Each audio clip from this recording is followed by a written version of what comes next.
Hello friends, मैं advocate Praful होरा आप सभी का स्वागत करता हूं अपने इस यूट्यूब चैनल पे। दोस्तों, आज हम अपने इस वीडियो के अंदर डिस्कस करेंगे कि जब हम कोई प्रॉपर्टी परचेज़ करने जाते हैं रीसेल में, तो हम किन किन बातों का ध्यान रखें।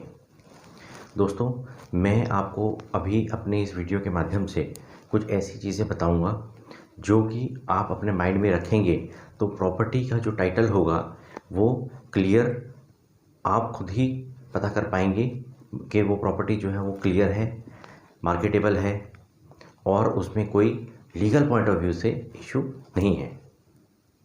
दोस्तों, जब भी हम कोई प्रॉपर्टी परचेज़ करने जाते हैं रीसेल में, तो मोस्ट ऑफ द टाइम हम लोग जो है लोन के लिए अप्लाई करते हैं बैंक्स में, और बैंक का जो एडवोकेट होता है उसको भी एक रिपोर्ट अपनी प्रॉपर्टी के लिए देनी होती है कि प्रॉपर्टी जो है वो लीगल पॉइंट ऑफ व्यू से क्लियर है और मार्केटेबल है। दोस्तों, जब हम लोन अप्लाई करते हैं तो जो एडवोकेट्स होते हैं बैंक के पैनल के, वो हमसे कई तरह के दस्तावेज़ मांगते हैं और हमें भी ये लगता है कि इतने डॉक्यूमेंट्स क्यों मांगे जा रहे हैं। तो दोस्तों, मैं अपने इस वीडियो के माध्यम से आपको कुछ एडवाइसेस दूंगा जिसको आप ध्यान में रखेंगे जब भी आप प्रॉपर्टी परचेज़ करने जाते हैं, तो आपको प्रॉपर्टी के टाइटल को अपने आप पता करने में दिक्कत नहीं आएगी। तो दोस्तों, मैं कुछ सिनेरियोज आपको ऐसे बताता हूँ। सपोज़ कीजिए दोस्तों कि हम लोग जो हैं एक प्रॉपर्टी परचेज़ करने जाते हैं, जैसे कि कोई अथॉरिटी की प्रॉपर्टी है। सपोज़ कीजिए दिल्ली डेवलपमेंट अथॉरिटी की प्रॉपर्टी है, या गाज़ियाबाद डेवलपमेंट अथॉरिटी की है, या हरियाणा अर्बन डेवलपमेंट अथॉरिटी की प्रॉपर्टी है। तो दोस्तों, ये जो प्रॉपर्टीज़ होती हैं, इनके अंदर जो चेन होती है वो अलॉटमेंट लेटर से शुरू हो जाती है।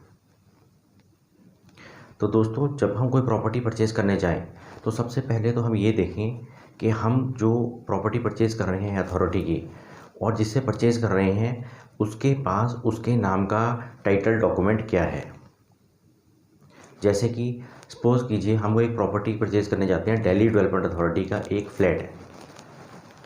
वो जो फ्लैट है दोस्तों, हम ये पहले पता कर लें कि जिससे परचेज़ कर रहे हैं उसकी ओनरशिप कैसे है। क्या उसकी ओनरशिप कन्वेंस डीड से है, क्या उसकी ओनरशिप सेल डीड से है, क्या उसकी ओनरशिप गिफ्ट डीड से है, क्या उसकी ओनरशिप रेलिंक्विशमेंट डीड से है। दोस्तों, सपोज़ कीजिए कि उस जिससे हम प्रॉपर्टी परचेज़ कर रहे हैं उसकी ओनरशिप कन्वेंस डीड से है और वो फर्स्ट अलॉटी है, तो जो कन्वेंस डीड है उसके पास जो उसके नाम की, उससे पहले जो डॉक्यूमेंट्स होंगे, क्योंकि वो फर्स्ट अलॉटी है तो उससे पहले जो दस्तावेज़ होंगे उसके पास वो होंगे अलॉटमेंट लेटर, पोजेशन लेटर। अगर प्रॉपर्टी लीज होल्ड थी पहले जब अथॉरिटी ने दी थी तो लीज डीड होगी, और उसके बाद उसने कन्वेंस डीड कराई होगी, यानी कि प्रॉपर्टी को फ्री होल्ड के अंदर कन्वर्ट कराया होगा। तो दोस्तों, हमें जब डॉक्यूमेंट्स देखने हैं तो हमें 30 ईयर्स की चेन देखनी है। दोस्तों, सबसे इम्पॉर्टेंट पॉइंट ये है कि हम कोई भी प्रॉपर्टी परचेज़ करने जाते हैं तो हमें पिछले 30 साल की पूरी चेन देखनी है। 30 ईयर्स की चेन, इवन कि जो बैंक के अंदर हम लोन अप्लाई करने जाते हैं वो लोग भी 30 साल की पूरी चेन देखते हैं। तो दोस्तों, जैसे हम बात कर रहे हैं अथॉरिटी की प्रॉपर्टी की, तो अथॉरिटी की प्रॉपर्टी की जो अलॉटमेंट होगी, फर्स्ट अलॉटमेंट अगर जो सपोज कीजिए किसी राम सिंह के नाम पे है, तो allotment letter Delhi development authority ने राम सिंह के नाम का बना दिया। उसके बाद उन्होंने पोजेशन दिया राम सिंह के नाम का, तो राम सिंह के नाम पे पोजेशन लेटर होगा। दोस्तों, उसके बाद अगर जो वो प्रॉपर्टी लीज होल्ड पे दी गई थी तो राम सिंह के नाम पे लीज होल्ड डीड बनी होगी, और राम सिंह के नाम पे जो लीज होल्ड डीड बनी है उसके बाद अगर उसने फ्री होल्ड करा ली है प्रॉपर्टी तो फ्री होल्ड डीड बनी होगी या कन्वेंस डीड बनी होगी। तो दोस्तों, यानी कि उसके पास कन्वेंस डीड है राम सिंह के पास, तो हम राम सिंह से जब परचेज़ करें प्रॉपर्टी तो हमारे को अलॉटमेंट लेटर से लेके कन्वेंस डीड तक सारे ओरिजिनल पेपर्स देखने होंगे। अगर राम सिंह ने कहीं पर से कोई लोन ले रखा है तो हमें लोन का सैंक्शन लेटर मिल जाएगा। जब हम प्रॉपर्टी परचेज़ करेंगे राम सिंह से, अपने नाम पे सेल डीड करवाएंगे, तो हमें अलॉटमेंट लेटर से लेके कन्वेंस डीड तक सारे पेपर्स ओरिजिनल चाहिए होंगे। और अगर उसने कोई लोन ले रखा है और वो अभी चल रहा है तो उसका आउटस्टैंडिंग, और जब हम उसको पे करेंगे तो उसका क्लोजर लेटर। साथ ही में अगर जो उसने उस प्रॉपर्टी का इलेक्ट्रिसिटी जो मीटर है उसके लेटेस्ट की बिल की कॉपी चाहिए होगी, और जो हाउस टैक्स रसीद है दोस्तों, जो उसके राम सिंह के नाम पे जो उसने म्यूटेशन एमसीडी में करा रखी होगी, उसकी कॉपी हमें चाहिए होगी। दोस्तों ये पेपर्स हमें चाहिए होंगे, यानी कि हमें पूरी चेन चाहिए होगी ओरिजिनल। अगर लोन ले रखा है और क्लोज़ हो गया है तो उसका क्लोजर लेटर। अगर लोन चल रहा है और हम क्लोज़ करेंगे तो अभी का सेंशन लेटर, और जब हम उसे क्लोज़ कर देंगे या राम सिंह क्लोज़ कर देगा अपने पैसे से, तो उसका नो ड्यू सर्टिफिकेट भी हमें ओरिजिनल अपने पास रखना होगा या फ़ोटोकॉपी अपने पास रखनी होगी। और जब राम सिंह हम पे सेल डीड करेगा, हमारे नाम की सेल डीड हमें करेगा, उससे पहले हम ये चेक कर लें कि उसने इलेक्ट्रिसिटी के सारे चार्जेस पे कर दिए हैं, उसने लेटेस्ट प्रॉपर्टी टैक्स जो है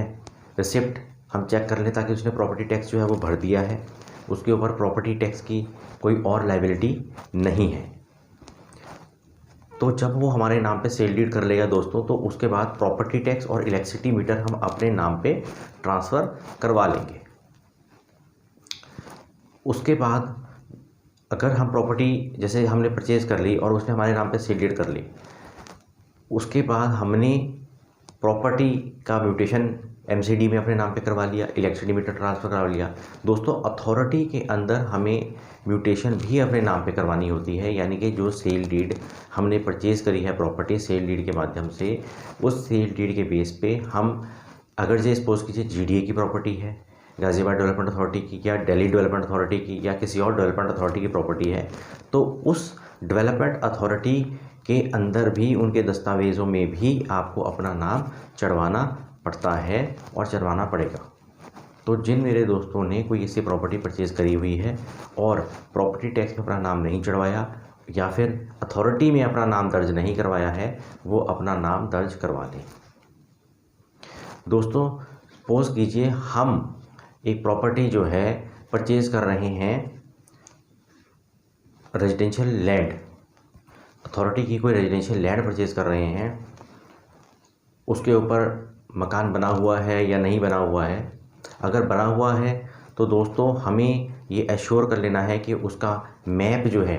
वो अथॉरिटी से पास हुआ है या नहीं हुआ है। दोस्तों अथॉरिटी से मैप पास करने के बाद, कंस्ट्रक्शन कंप्लीट कराने के बाद हमें कंप्लीशन सर्टिफिकेट भी लेना होता है। तो क्या उसने कंप्लीशन सर्टिफिकेट लिया है या नहीं लिया है, यानी कि अगर हम प्रॉपर्टी परचेज़ करते हैं और वो रेजिडेंशियल लैंड है और उसके ऊपर मकान बना हुआ है, सपोज़ कीजिए 2 मंजिल या 3 मंजिल बने हुए हैं, तो हम लोग जो है दस्तावेज़ चेक जो करेंगे वो पहले तो उसका टाइटल करेंगे कि उसके पास टाइटल क्या है, यानी कि कन्वेंस डीड है, सेल डीड है, गिफ्ट डीड है, रिलिक्विशमेंट डीड है, क्या है। और उसके पीछे उसकी चेन अलॉटमेंट से, अथॉरिटी की प्रॉपर्टी है तो दोस्तों अलॉटमेंट लेटर से लेके अब तक की उसकी पूरी चेन हम देखेंगे ओरिजिनल। अगर उसने लोन ले रखा है तो फ़ोटोकॉपी पूरी चेक कर लेंगे और लोन का सेंशन लेटर। अगर लोन बंद कर दिया है तो उसका नो ड्यूज़ और ओरिजिनल पेपर्स। दोस्तों पीछे की ओरिजिनल चेन होना बहुत ज़्यादा ज़रूरी है। तो हम allotment letter, possession letter, conveyance deed और सेल डीड, अगर जो उसने किसी से प्रॉपर्टी परचेज़ करी है तो उसकी सेल डीड, प्रॉपर्टी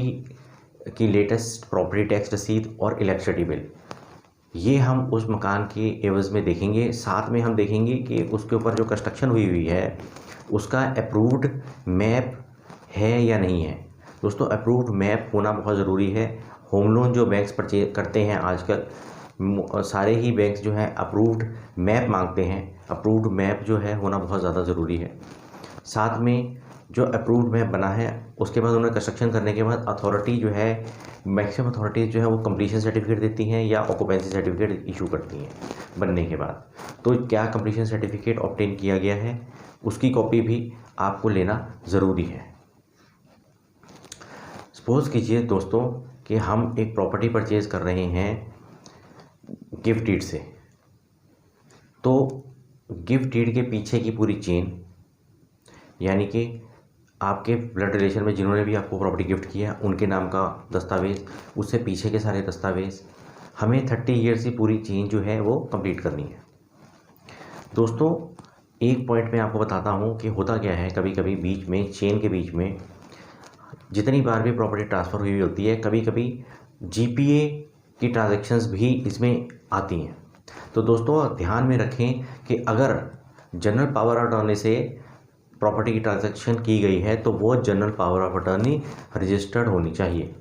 दोस्तों notarised power of attorney acceptable नहीं होती है, सिर्फ और सिर्फ general power of attorney he acceptable होती है। तो दोस्तों सपोज कीजिए हम एक प्रॉपर्टी परचेज कर रहे हैं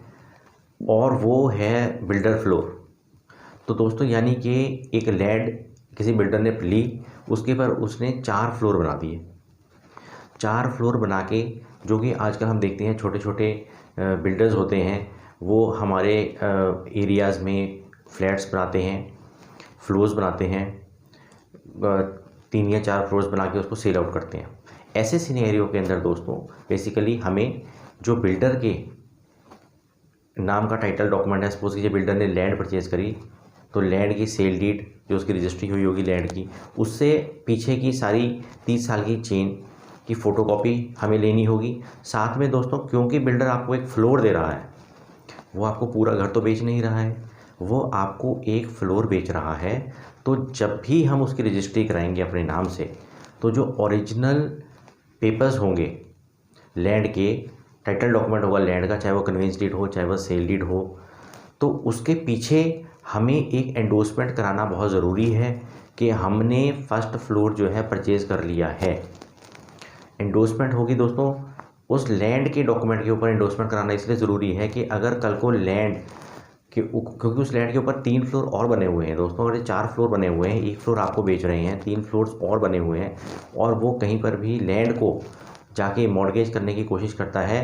तो उसमें उस इंस्टीट्यूशन को ये पता रहेगा कि फर्स्ट फ्लोर, सेकंड फ्लोर या कोई एक फ्लोर जो है इसमें से बिका हुआ है, और उसके पीछे मेंशन रहेगा, एंडोर्समेंट रहेगी, तो ये क्लैरिटी रहेगी कि वो वाला जो फ्लोर है उसके ऊपर वो मॉर्गेज क्रिएट नहीं कर सकता, क्योंकि वो ऑलरेडी बिका हुआ है। दोस्तों ये वाला पॉइंट बहुत ज़्यादा इंपॉर्टेंट है कि जब हम फ्लोर परचेज करें, सपोज कीजिए लैंड के ऊपर 4 फ्लोर बने हैं और हम एक फ्लोर परचेज़ करें, तो उसकी जो लैंड की रजिस्ट्री है उसके पीछे हम एंडोर्समेंट ज़रूर करवाएं। एंडोर्समेंट करवाना बहुत ज़्यादा ज़रूरी हो गया है आज की डेट में। दोस्तों सपोज कीजिए हम एक प्रॉपर्टी परचेज़ कर रहे हैं किसी ऐसे व्यक्ति से जिसके पास थ्रू